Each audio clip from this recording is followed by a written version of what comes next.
కర్ణుడి చావుకు 100 కారణాలు అన్నట్టుగా ఈ వైరాగ్యం రావటంలో ఈ పాత్ర కూడా ఈ పాత్ర కీలకం ఉందంటున్నారు. ఎందుకంటే ఈ విషయం జగన్మోహన్ రెడ్డి గారి దగ్గరికి వెళ్ళినప్పుడు డిఫెండ్ చేయకపోగా, ఇప్పుడు ఆ పార్టీలో చాలా మంది ఎన్ని రకాల వికృత చేష్టలు చేశారు, ఎవరెవరితో ఎలా మాట్లాడారో మనం చూసాం సార్. అవును, వాళ్ళందరినీ జగన్మోహన్ రెడ్డి గారు ఎంతగా డిఫెండ్ చేశారో చూసాం.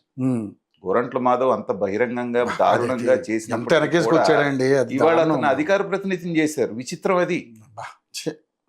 సో ఇతని విషయం తెలిస్తే ఈ ముసలోడికి చాలా సార్లు చెప్పాను జాగ్రత్తగా ఉండమని చెప్పేస్తాను, ఇట్లాంటి చిల్లర వేషాలు అవసరమా అన్నాడండి జగన్మోహన్ రెడ్డి. అది ఇతను బాధపడ్డ విషయాల్లో అది కూడా ఒకటి ఉంది. ఇలాగా వన్ అది పైలప్ అవుతూ ఏంటంటే రకరకాల కారణాల మూలాన ఇవాళ ఈ పరిణామానికి దారితీసింది. అయితే ఇవన్నీ పరిశీలిస్తున్నప్పుడు ఏమనిపిస్తుంది అంటే జగన్మోహన్ రెడ్డి గారు ఇక పార్టీని నడపాలనే మూడ్లో లేరేమో అని అనిపిస్తుంది. నేను అందుకని అడిగాను అందాక అసలు ఆ పార్టీ పరిస్థితి ఏంటి. ఎందుకంటే ఇప్పుడు పార్టీలో జగన్ తర్వాత నేనే అనుకున్న వాళ్ళందరూ సైడ్ అయిపోతున్నారు. సో ఇక మిగిలేదు జగన్ ఒకడే. ఒకవైపు తల్లి చెల్లి ఏమైనా సపోర్ట్ ఉంటుంది అంటే వాళ్ళ మీద కేసు వేసిన ఘనత జగన్మోహన్ రెడ్డికి ఉంది. ఒక్కొక్కళ్ళుగా మీరు లెక్క రాసుకుంటూ రండి, 100 పేర్లు వస్తాయి. 100 పేర్లు ఆయన కోసం నిలబడ్డ వాళ్ళు, ప్రాణాలు అర్పించడానికి సిద్ధమైన వాళ్ళు, ఆస్తులు పోగొట్టుకున్న వాళ్ళు ఉన్నా కానీ పంపించడమే కాకుండా అవమానకరమైనటువంటి ఇప్పుడు చెల్లిని ఎలా పంపించారో మనం చూసాం.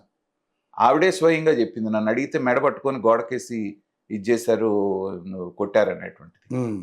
తల్లి విషయానికి వస్తే తను చెప్పినప్పుడు తల్లి మీద కేసు వేసింది మనకు క్లియర్గా కనపడుతూ ఉంది.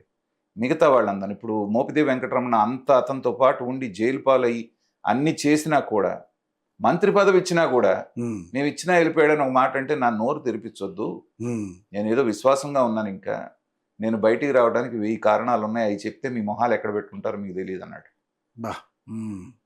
సో ఒక్కొక్కళ్ళు బయటికి రావడానికి ఒక్కొక్క కారణం. తర్వాత ఇక్కడ మనం రాజకీయాల్లో గమనించాల్సింది ఏంటంటేనండి, వీళ్ళందరూ నాయకులు వెళ్ళిపోయినా ప్రజల్లో ఆదరణ మీకుంది, ప్రజలు మీ వెనకాల ఉన్నారు అన్నప్పుడు నాయకులు వాళ్లే పుట్టుకొని వస్తారు. తెలుగుదేశం పార్టీ 4 సార్లు ఓడిపోయింది, మళ్ళీ 4 సార్లు గెలిచింది. గెలిచినప్పటికీ ఏంటంటే ప్రజాదరణ చెక్కు చెదరకుండా వాళ్ళకు ఉన్నది అనేటువంటి ఒక దాని మీద నాయకుడు గట్టిగా నిలబడ్డాడు కాబట్టి ఈ రెండింటి మీద బేస్ చేసుకొని మళ్ళీ అధికారంలోకి వచ్చింది. కానీ నువ్వేం చేస్తున్నావు, ఎప్పటికప్పుడు నేను ప్రజల్లోకి వెళ్తానంటున్నావు. మొన్న సంక్రాంతి తర్వాత మొదలు పెడతానన్నాడు, అసలు ఊసే లేదు, వెళ్ళి లండన్లో కూర్చున్నాడు. సంక్రాంతి తర్వాత అసలు ఒక ఊపు వచ్చేస్తుంది అనుకున్నాను, మళ్ళీ ఏం చేస్తాడని అందరూ కూడా వెయిట్ చేశారు. నేను ఆ రోజే చెప్పా, ఆయన ఈసారి ఇంకా పాదయాత్రలు లాంటివి చెయ్యడు. ఎందుకంటే ముఖ్యమంత్రి కావటం అనేటువంటిది అతని జీవిత ధ్యేయం. అది నెరవేరిపోయింది, అయిపోయింది. 5 ఏళ్ళు అప్రతిహతమైనటువంటి అధికారాన్ని ఆయన అనుభవించేస్తాడు. ముఖ్యమంత్రిగా చేసి ఆ స్థాయిని అనుభవించిన తరువాత మళ్ళీ పాదయాత్రకు వెళ్ళటం అనేటువంటిది జగన్మోహన్ రెడ్డి చస్తే చేయడు. గుర్తుపెట్టుకోండి, మళ్ళీ చెప్తున్నాను. అంతేనంటారా? 100%.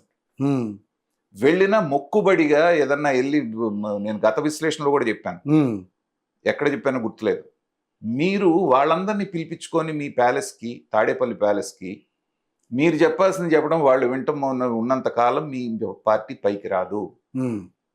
మీరు ప్రతి నియోజకవర్గానికి వెళ్ళండి, మీరు అక్కడికి వెళ్ళండి, 2 రోజులు ఉండండి, వాళ్ళందరినీ పిలిపించుకోండి. నియోజకవర్గం వీలు కాకపోతే జిల్లా కేంద్రానికి వెళ్ళండి, వెళ్ళి అక్కడికి వాళ్ళని పిలిపించుకొని వాళ్ళ సమస్యలు విని పరిష్కరిస్తాననేటువంటి నమ్మకాన్ని వాళ్ళకి కల్పించినప్పుడే అంతో ఎంతో మీకు ఇది వస్తుందంటే. నన్ను కామెంట్లో పిచ్చి తిట్లు తిట్టారు, మీరు లేనిపోయిన ఐడియాలు ఇవ్వండి, ఆయన పని చేయటం మొదలు పెడితే మళ్ళీ ఆ దరిద్రాన్ని మా నెత్తిని రాస్తారని ఆ రకంగా నన్ను కామెంట్లో తిట్టారు. నన్ను నేను నవ్వుకోవాలి అంటే మీకున్న అనాలిసిస్ చెప్పారు. ఇప్పుడు నాకు పార్టీని బతికించుకోవాలి అంటే మార్గం ఏంటని నేను చెప్తే, మాకు ఈ దరిద్రం పోయింది అనుకుంటే మీరు మళ్ళీ తీసుకొచ్చి ఇట్లాంటి సలహాలు చెప్పి, ఒకవేళ జగన్మోహన్ రెడ్డి కనుక వింటే అది ఇంప్లిమెంట్ చేస్తే 10 సీట్లు పెరిగిన మాకెందుకండి అంటే, నేను ప్రజల్లో ఎంత ఆగ్రహం ఉందనేటువంటిది నాకు అదే అంటున్నా. ఇప్పుడు ఎంత విరక్తి చెందున్నారో వాళ్ళు దాని కామెంట్ రూపంలో అర్థం అవుతుంది. నేను ఎందుకంటే ప్రతి కామెంట్ చదువుతాను, ఎందుకంటే దాంట్లో పొగడ్తలు ఉంటాయి, విమర్శలు ఉంటాయి, తిట్టేవాళ్ళు ఉంటారు. ఉన్నప్పుడు ఏంటంటే మనల్ని మనం కరెక్ట్ చేసుకోవడానికి, ఒకవేళ సర్వజ్ఞులం కాదు, అవును, సో అది చదివినప్పుడే మనం ఏదైనా తప్పు మాట్లాడినా ఇంకోటి మాట్లాడినా కరెక్ట్ చేసుకోవడానికి అవకాశం ఉంటుంది. అలాంటి సందర్భంలో అందరు ఇవే కామెంట్స్. సో అలాంటి సలహాలు ఇవ్వద్దండి వాళ్ళకని చెప్పేసి. సో దీని మీద మీకు ఇంకొక రకమైనటువంటి అపవాదు కూడా తొలగిపోద్ది.